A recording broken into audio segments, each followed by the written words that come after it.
Hello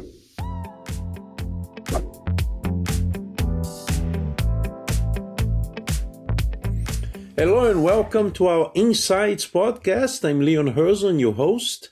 This podcast is supported by Value Edge Group, and I have the pleasure to have with me Roy Schilling. Roy Schilling is an expert in project management, business agility, product delivery, and a bunch of other stuff. We're going to be able to talk here about that as well. So welcome, Roy. Oh, thanks, Leon. I really appreciate it. I'm really looking forward to our conversation today. Yes, and we had a conversation around a year ago. Mm-hmm. So it's a nice time to catch up because a lot of things change in 1 year, right? So you are helping organizations to leverage AI, right, to drive cultural transformation. Yes. What exactly that means? What is the work that you're doing, Roy, and how our viewers and listeners here can learn something from that process? Yeah, it's a great question, Leon. So here's the reality. You know, obviously AI is a hot topic for everybody, and most organizations are at least experimenting with it, trying to figure out how to best leverage it. But I think a lot of organizations are missing a piece, and that is many places they're treating rolling out AI as a tool set. Install this new technology, and clean up your emails and all these kinds of things. And there's value in that, right? There's some value in doing that. But to truly get the results, the return on that investment, you've got to change the way the organization runs, how it executes. You've got to change the culture. You've got to change your operating model. It's more than just install this tool, you're going to get better results. It doesn't work like that. I know. Just as an example, if since AI allows you to make decisions, better decisions, a lot faster, hyper iterative kind of decision making opportunities, then if you still have those systems where you have to go up the ladder to get a decision, go up the ladder to get approval for something, you're just making a decision really, really fast. But now you've got to wait. Following the same old process instead of adjusting. Exactly. Mm-hmm. Systems that were designed to slow people down are now slowing down AI. So it's against what you're trying to achieve. You want to go faster, you got to change the systems, right? And I'm going to talk about technology systems and talk about organizational systems, right? So that's really kind of the idea that if you want the results, you need to transform your culture. You need to change your operating model, decentralize your teams, faster decision-making, more self-empowered teams. If you're not doing that, then you'll get very limited results from your AI investment. Does that make sense? Yeah. And I think you and I, we had a chance to interact with executive level asking to implement AI. I'm in the middle of helping an organization as well, and you. So what do you think is the major pushback that you get from those organizations? I can share a little bit on my side, but I wanted to listen your side as well. Yeah, so I think a lot of the pushback, and not just with AI, with just any kind of change in general, you're fighting against the same things that you've always fought against. You've got, political fiefdoms, you've got, control. People, leaders are honestly, a lot of the problems start with the leadership where they don't want to lose control, or at least the feeling of control. So these kinds of transformations can be a little scary because we talk about things like decentralized decision making. Yes. Where they're no longer the key decider anymore. Their job changes and they feel they're losing control. So that's scary for a lot of people, which is understandable. And Leon, we've known each other for a long time. We know what the root causes of inability to transform. It's always organizational culture. Always. That is the biggest barrier. And leaders are at the core of that. They push back a lot on these kinds of concepts, unfortunately. What's your experience? Yeah, so it's very similar. And I remember in our last conversation, we talked about processes, tools, and people, and how much companies put this thing upside down.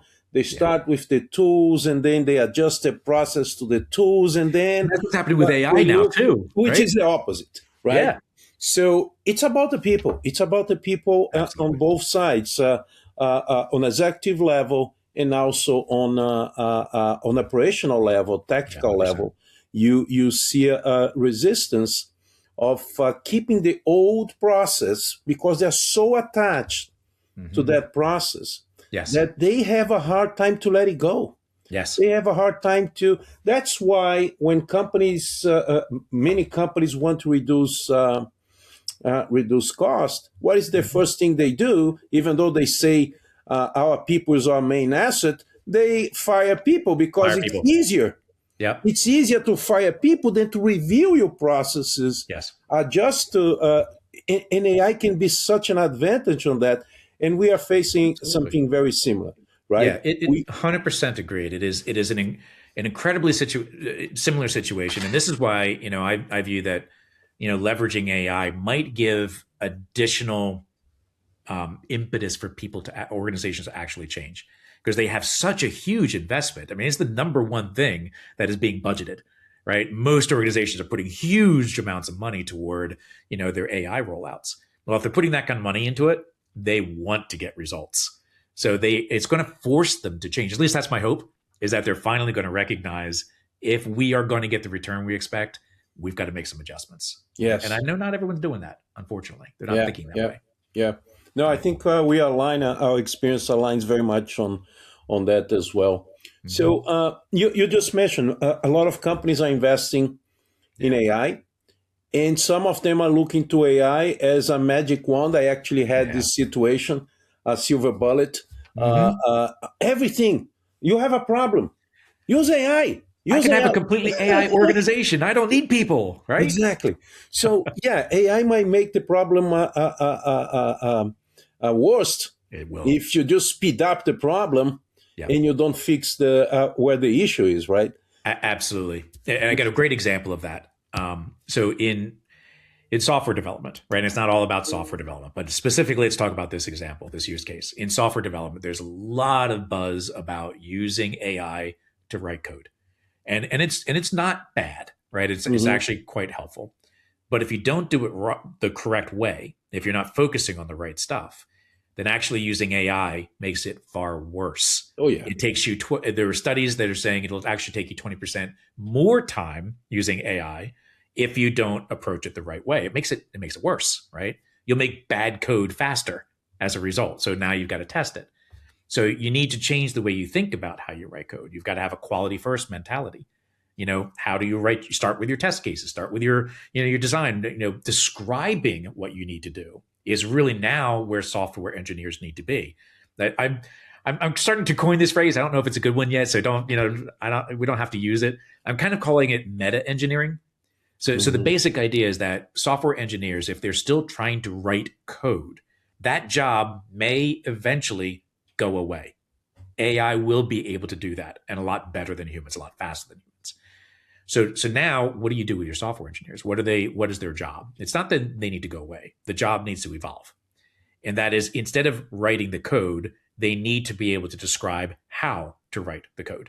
They need to provide the context of what they're trying to achieve, the standards, the guidelines, the quality approaches. Yeah, it's the context. Output. Yeah, exactly. Define the outcome and let the tool do the output, right? And so we need to start shifting. Now, if you don't make that change, that behavioral change, then you're just going to be doing a whole bunch of really, really, really bad stuff really fast. Yes. It's going to make it a lot worse. You do bad stuff fast. That's it. Yeah, exactly. There's AI, right? That's what it'll do. Awesome. Fantastic. Yeah. I often use an example because people, we don't need developers and etc. And I say, well, if you don't have developers and if you don't have anybody who understands the process, how it works and etc., it's the same if I go right now on a prompt and I put, what do I need to build an airplane engine? Yes. Whatever comes out, I'm going to say, that's it. It might be full of errors and mistakes. I would never fly on that plane.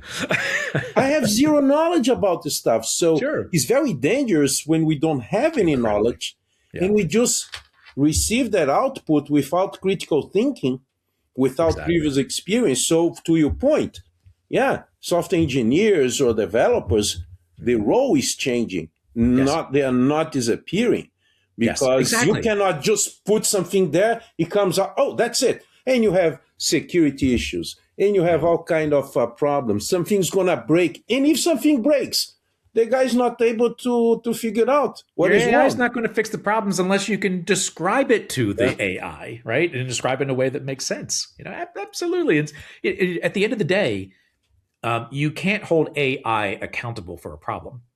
You have to hold humans accountable for a problem. You Yeah. can't. You never walk into a boardroom and say, "Well, AI told us to make this investment, so it's AI's fault." They'd fire you on the spot, right? It's you as the human take the accountability. You take the responsibility. You can't outsource that, right? AI should never tell you what to do. The humans have to do that, Yeah. right? And to your point, people are looking for faster results. We see the need to understand the process and etc. How much the culture of the organization, based on the clients that you are talking, how much you think that culture impacts the good or bad use of AI? You mentioned about Huge. Yeah, go ahead. Yeah. So to me, there are, when you're rolling out AI or transforming organization related to AI, there's really three basic pillars: culture, context, and operating model. Those are the three pillars that I view are important. Culture is one of the most. It's the human side of this technology that's actually more important than the rest of it. The others have to change too. We'll talk about context a little bit later. But the culture, imagine, again, let's go back to the decision making thing. You've got the ability to do hyper iterations, really, really fast. Have conversations so you can make better decisions really fast. But if you don't change the culture to enable you to actually enact those decisions, well, now, great, you came to that point fast, but you're still slow. You're still not going to get the results because too many human-based processes are in the way, because you're not allowing decentralized decision making, command and control approaches. You need to build out, a different way of thinking. Here's something that I find really important, and this I view as also a behavioral, cultural kind of change: outcome first thinking. I think this is one of the most important things that organizations can start working toward.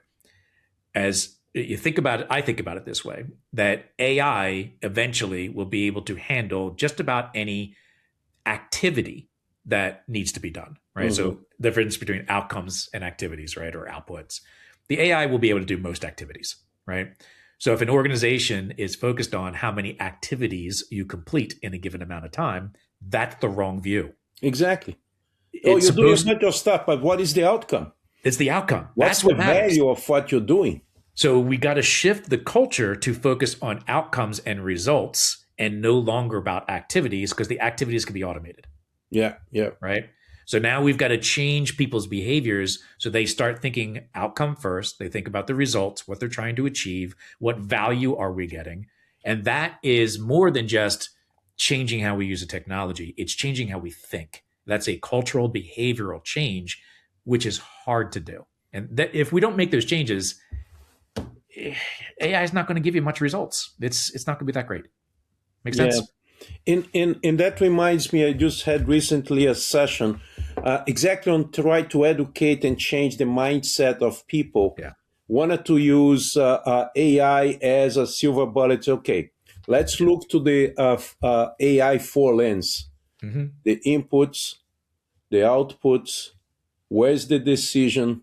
Yeah. And, get into that, analyze the task into that perspective. Yes. Right? What is the input? What is the task? What is the output? What are you trying to achieve? Who makes a decision? Because it's supposed to be a human, making sure that, and that helps people to broaden their horizon. Oh, now I understand. Because then they start thinking about the entire process, not just the input. Yeah. And it magically is going to transform into something. No, it doesn't know enough. Yeah, exactly. Right? And to me, that takes us to that second pillar that I was talking about. We just talked about culture. The next is context, right? Is where we need to shift people is to start focusing more on the context of the work. And there's a whole thing, a movement towards something called context engineering, right? And we've talked about prompt engineering. That's everybody's going through those courses. That's the creative side of using AI. Context engineering is the discipline, right? So imagine if you were hiring a new employee. You would never take a new employee and say, okay, now you need to make really important decisions for organization. Go on day one of their hire. You would never do that, right? Yeah. Because the human doesn't have the context of the organization, how the organization works, what are the values, where you want to go, what's our strategy, what are your guardrails, what are your risks. The human doesn't have all that. Neither does your AI. So if you just have a blank AI that's been trained on public data and maybe some SharePoint files, that's not enough. You have to define more the organizational context and the project context of what you're trying to accomplish and what organizational guardrails are of your policies and procedures and strategy and all that other stuff. So now it's another aspect of an AI transformation. You've got to start getting better at defining the context of the organization. And most organizations are terrible at that. Think about where data exists in an organization, where the important data is. It's in Teams chat messages. It's in email. It's maybe some stuff on SharePoint, but not maintained properly, right? It's all over the place. And well, that how can you expect context. an AI? That creates context. Yeah. Yeah, exactly. That's all of the context. How can you expect an AI to make good decisions if it doesn't have the right context? Yeah. Right. That's important. Following on that, when talking to leaders, right, to executives, what do you think they have to, what changes they have to make? Yeah, leaders, that's probably, that's the biggest change. Yeah, to enable the AI-driven transformation. What would you say is the number one? And if any of those leaders are listening to us right now, watching us, what would you say if they want to be successful in AI transformation? What will be your word of advice? So I think something that's important for leaders to remember is that, their whole job is lead by example, define, to do the job the way that you want your employees to do the job, right? So if you're expecting all of your teams to make better use of AI, what are you doing? How are you using AI? What examples can you show? What use cases and examples and failed experiments can you show to your organization? Right? You need to be leading by making your own mistakes and showing those mistakes, right? So that people feel safe in making their own mistakes. To me, one of the most important things, it's always been one of the most important things, is to build that psychological safety in your organization. And if somebody is afraid of making a mistake, then they're not going to, or at least they're not going to advertise it. The best way not to make mistakes is don't try anything. Don't try anything. Then you kill innovation. Then you kill innovation. Yeah. And now with AI, your ability to innovate and create is significantly better. And you can do it faster and lower cost and lower risk because you can do those hyper iterations. I can do more experiments in a day than I used to be able to do in a month. Yeah. Right. Yeah. Simply because the tool is going to help me do it. Right. So now true psychological safety is more important than it's ever been. So the best thing that leaders can do, focus on your emotional intelligence, focus on leading by example, setting up your teams for success so that they have the tools and the knowledge and the understanding. Let them know that they can make mistakes and experimentation is positive. Because guess what? With this new technology, the cost of experimenting and failing is so small, it's not worth being afraid of anymore. Right? It's time to change that mentality.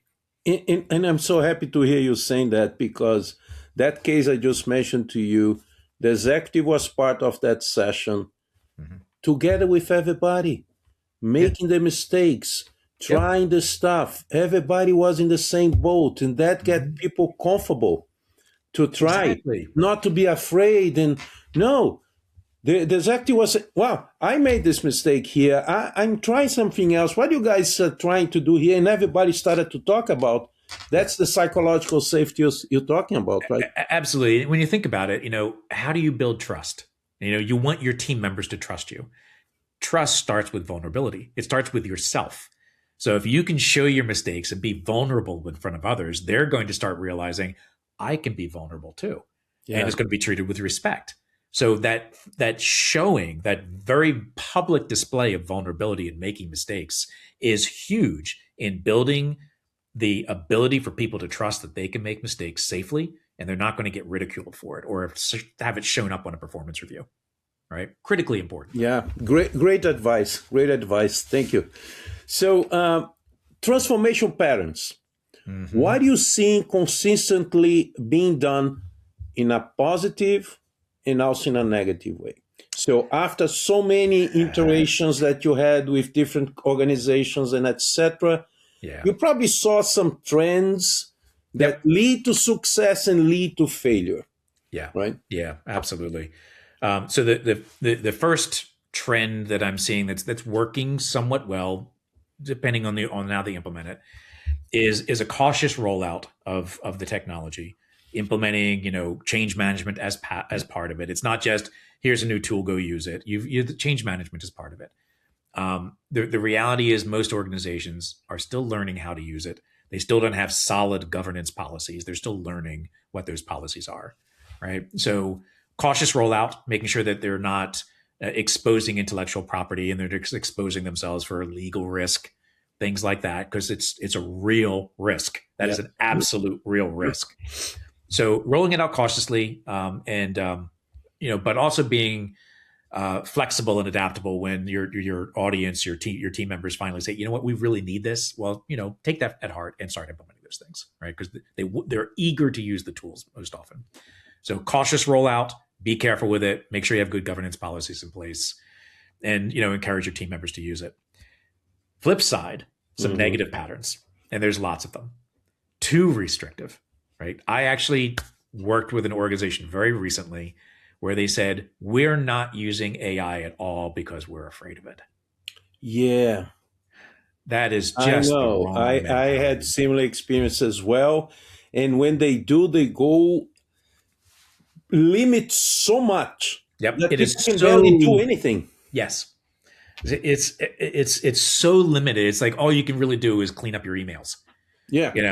Or improve this text. Yes, that's exactly.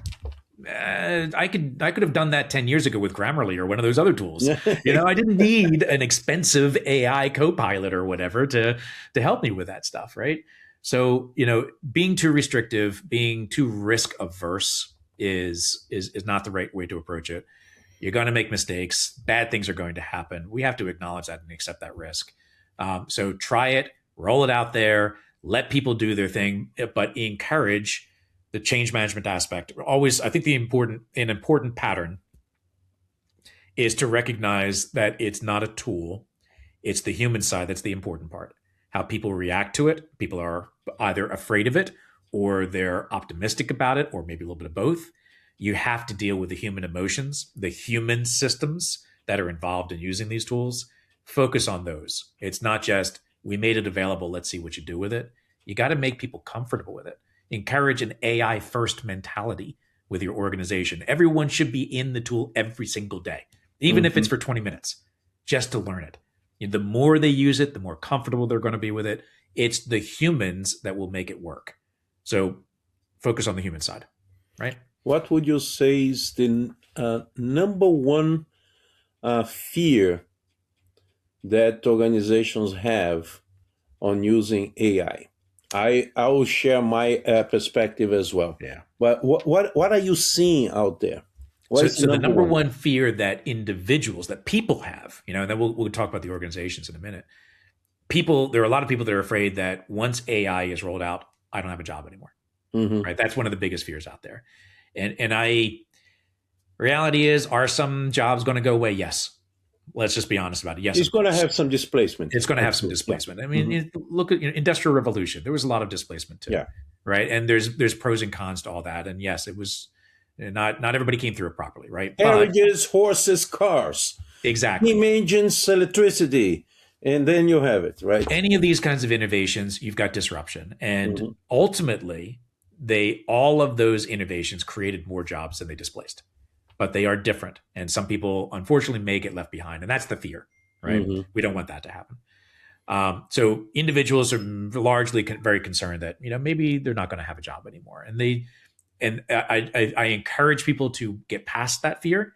And instead of saying, I'm no longer going to be relevant, make themselves relevant, right? Evolve as the technology is being used. Jump in front of it, get out there, experiment and make mistakes and start learning how to use it so you can demonstrate your value, evolve to a higher value position and demonstrate it, right? So that's where humans, the people need to get past that. Biggest concern that I've seen with organizations is the risk of their IP going out into the world. Same thing. Data privacy. Same privacy. thing. Yeah. It's a real concern by far. Yeah. I don't Exactly. want my employees to put information there because it's so risky. Go get on the internet. Yeah, Yeah. And honestly, if they don't set it up right, it could. yeah, exactly. So it is a valid concern, but it doesn't mean don't use the tool, the technology, because you're afraid of that.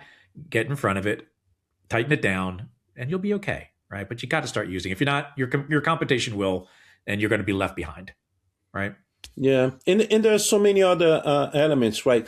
Bias, you have transparency, you have, Yeah, but the number one is really data privacy. it's huge. It's the And, number one that people come. It's not even data quality. It's very yeah, interesting because and it we, should we be. all know garbage in, garbage out. So if the Yes. data is not good, people don't see that part of an AI implementation, which is less glamorous. Yeah, But you have exactly. to check the data because if you don't have good data, guess what?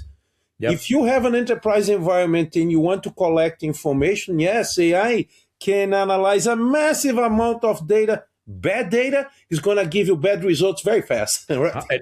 Yeah, exactly. And you're going to say, "Hey, this is great. The AI told me to do this based on all of this analysis, and it's all garbage."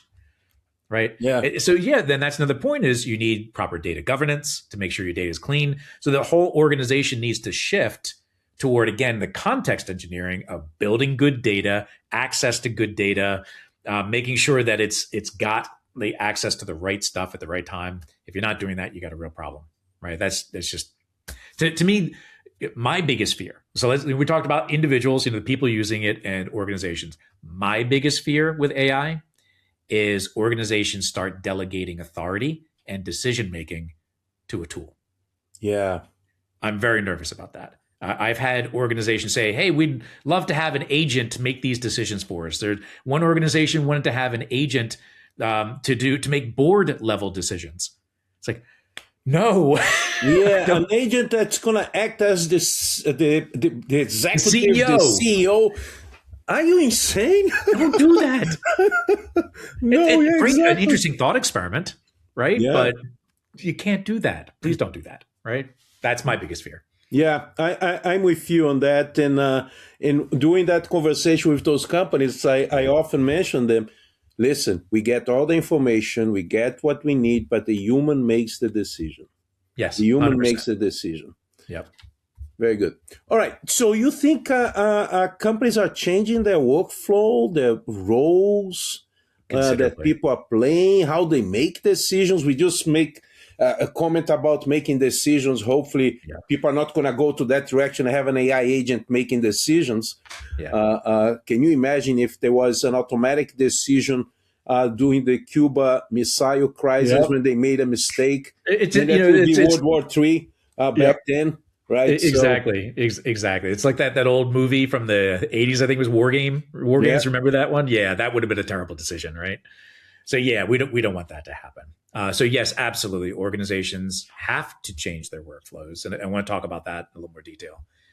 They have to change their roles, and we talked about that a little bit. That people in their current roles need to evolve to higher value roles, right? So no longer about doing the activities and more describing the activities. So it's more of a meta kind of approach. So that those roles have to change, and there are likely going to be some new roles created as well in order to navigate this new world. Workflows are the ones that is the area that concerns me the most. And the Workflows. reason I say that is often an organization is looking at AI and saying, well, you know what? I can use AI to automate my current workflows. That's the wrong approach, right? You can't use a traditional automation mentality when you're talking about AI. You have to recreate brand new workflows. You have to rebuild those workflows because AI automates differently. There's understanding It's a behind. different capability. It's It's a a different. different capability. Yeah. So if you want to just automate an existing workflow, there's tons of tools out there that can do that, Mhm. right? But you've got to rethink your workflows. Are your workflows still right based on your new organizational capabilities? Rethink them. So yes, got to change the workflows, but not just automate them and make bad workflows faster, And that's not right? easy, right? Oh Right. no. This is That's this is why I think. transformation is key, right? Yeah, that's why I think there's so much pushback on that because Yeah. it's much easier to just let's just make it faster. Whatever we have with a different Yeah. platform, it's not going to work. Exactly. exactly. You just So how do you convince them to because that's a time investment. it If is. you want them to review their workflows, when you're talking to the executives, what is your argument? Yeah, And to our viewers here, how would you sell the idea that we have to invest time? We have to, okay, let's stop. Let's not just add AI into our yeah. existing process, but let's rethink the process to get the better results. Yeah, I usually go to money when I'm trying to convince somebody at a high level that, this is That's going a to cost you language more. every executive understands, money. Every executive understands money, right? Or at least I hope they do anyway. So I typically try to go to the money, what it's going to cost them, what's the risk of just automating what they currently have. Sometimes I just let them fail as well. Like, go ahead, pick a workflow that you have today. Let's automate it just as it is. Let's see what happens.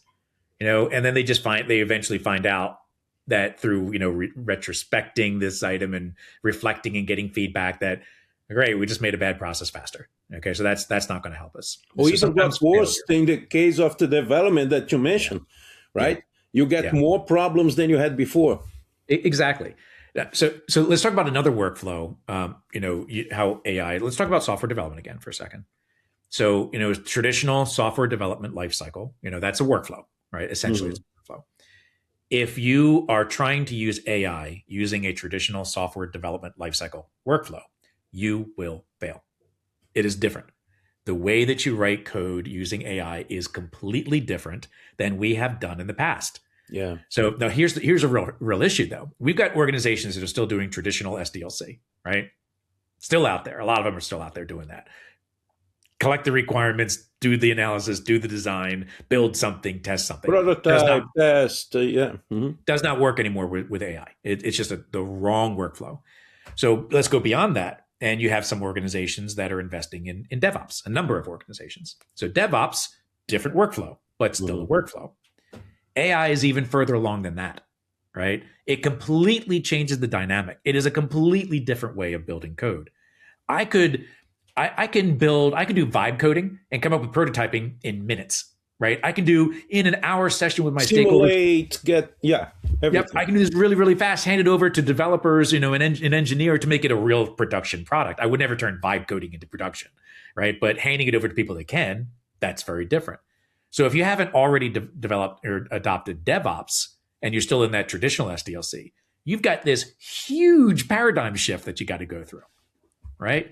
Even going from DevOps to AI-based coding is completely different, right? So if you don't already have the mentality of DevOps and you're still in that traditional approach, jumping directly to AI is going to produce horrible results. It is a completely different workflow, a different way of thinking about how to build software, right? So these are the kinds of things that I have concerns about. It's like, yes, absolutely. You need to automate workflows. You need to, change your workflows. There's also some that are incredibly different because we've always done it this way. It works. This is how you build software. Not anymore.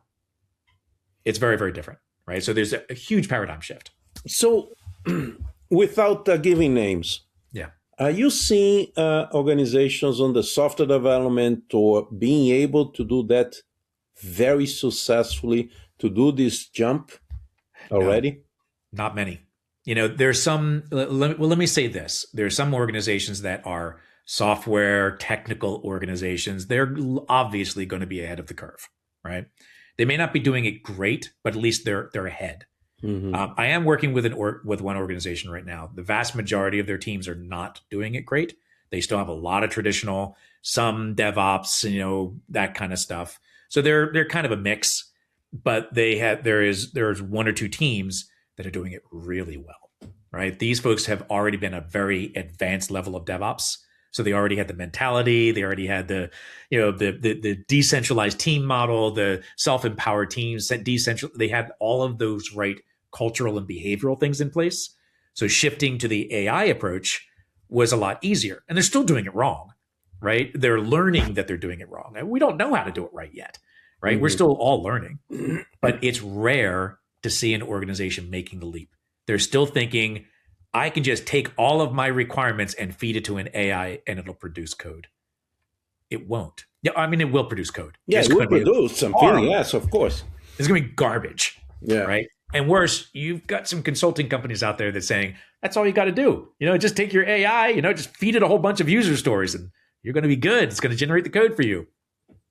Don't listen to that nonsense, right? It's going to build really bad stuff. It's not the right way to do it, right? Yeah. Okay. Now let's talk about any viewer here, maybe a small business. They're starting their AI journey and they want to start it right. So they don't have the resources of those large organizations or mid-sized. They are small, but they want to get the right way. What will be the steps that you think they should take to get the better use of AI? Good question. And in some ways, those smaller organizations may have an advantage because there's typically less change management, less baggage as well, right? Less baggage. They have to be lean, right? And they're maybe a little hungrier, right? So that's lean startup kind of concept, right? If you're lean, a smaller organization, you're likely going to adopt faster, which is a good thing. But they also have the same concerns, that they might lose intellectual property, they might lose, data privacy. So be very careful of those things. I would suggest that's one thing to make sure that you're really careful with it. I don't care what size you are. Make sure that you're putting in the right policies and setting it up properly, so you don't tell the world how you're building your stuff and what your strategy is. You don't want that out there. But what I would suggest is every individual goes through their own journey with AI, and it typically starts out with ask a question, get an answer, right? Kind of a smarter Google, that kind of thing. And that's a good place to start. We all start there, right? Then maybe we start doing things like, cleaning up your emails, maybe start doing some presentations. And so you're starting to generate some novel content, right? So that's another good place to start. Then eventually they start taking that next step, which is where you're now starting to have conversations, right? This is maybe a slightly more mature view of how to work with AI, where AI is your thinking partner, right? That's where you want your team members to be. AI is the thinking partner. So again, I think to me, one of the most important things that a small organization can start with, and they can move fast. I've seen people learn AI in no time at all because it will help you. If you don't know something, ask it. Especially because they don't have resources. They don't have a marketing department. They don't have a bunch of stuff that other organizations have, right?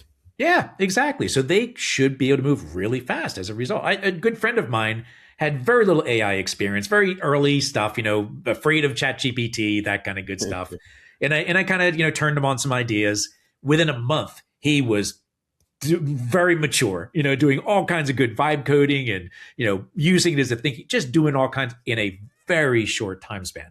And it was fun for him to do it, right? He was having a blast, right? That's important. So, where you really want to get your team members, the most important step is to get them to that thinking partner kind of concept.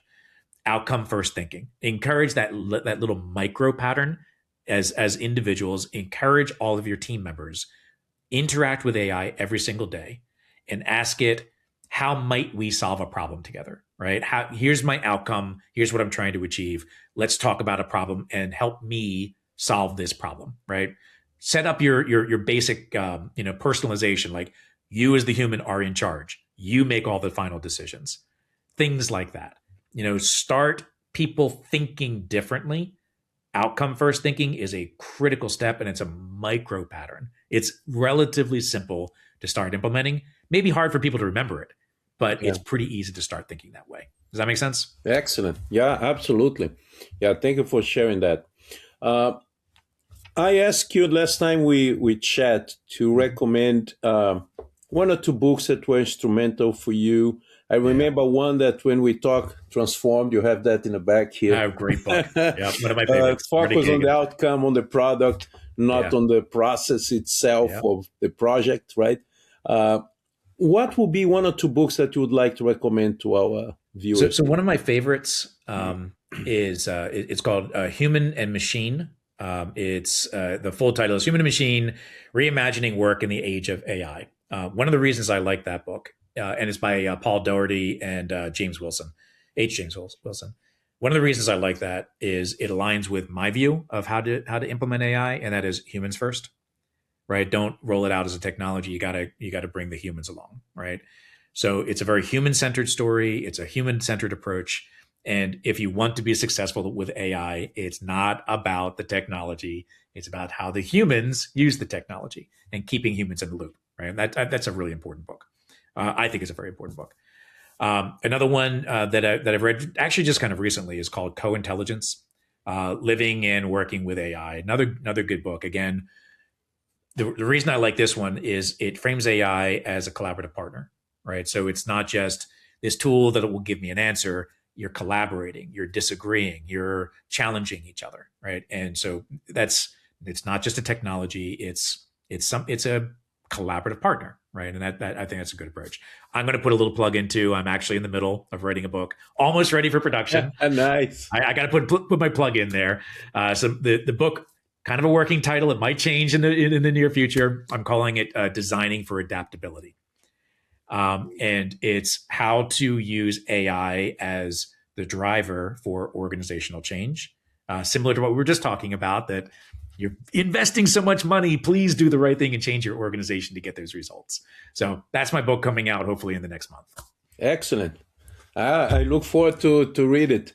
I look forward to getting it done. I just had one that is being published in a month or so about complex project management. Cool. So it's coming out as well. So yeah, we're gonna get books out there. So excellent. Awesome. Well done. Roy, final message. I know that you gave a pretty good summary a few minutes ago, but what would you say to wrap up? I have to let you go. What would you say to our viewers and listeners here? So to me, one of the most important things to remember, again, is don't leave the humans behind. If you're looking to replace the humans with AI, you're approaching it the wrong way. You've got to make sure that humans are at the front. Humans make the decisions. Humans are accountable. Humans are responsible for the work. AI is just a collaborative tool to help them get there. That's all. And then it can help them get there a lot faster if you do it correctly. As I mentioned a little bit earlier, I view that there are those three pillars that are important to remember: culture, context, and operating model. You've got to change all three in order to get successful use of your AI. So don't forget about those things, right? Culture is probably, in my opinion, and I think a lot of organizations view that culture comes along, right? That you got to change culture also. I view you got to change culture first. Yeah. Right? It's encompasses. Yeah. It encompasses everything. It's how you think, your philosophy, your values, your principles. It's how you do work and thinking about work in a very, very different way. Culture is, to me, one of the most important things to focus on. And yeah, you got context, which is the discipline, and operating model, which is your policies and procedures and things like that. They're all very important. But to me, it's culture. Focus on the humans. Focus on how they behave. Change management is a critical piece of rolling out AI. Don't forget it, right? Most important to me, don't just implement AI as a tool, right? You're just going to do really bad stuff really fast. And congratulations, it's going to amplify those mistakes tenfold because you're going to make them so much faster. You got to slow down, think about it, doing it the right way, make better decisions, keep the humans accountable, bring them along, right? Don't forget about the humans. That's my advice. Roy, always learn something with you. Thank you so much for sharing here. Always and up to the next time. Sounds great. Thank you, Leon. Appreciate it. Thank you.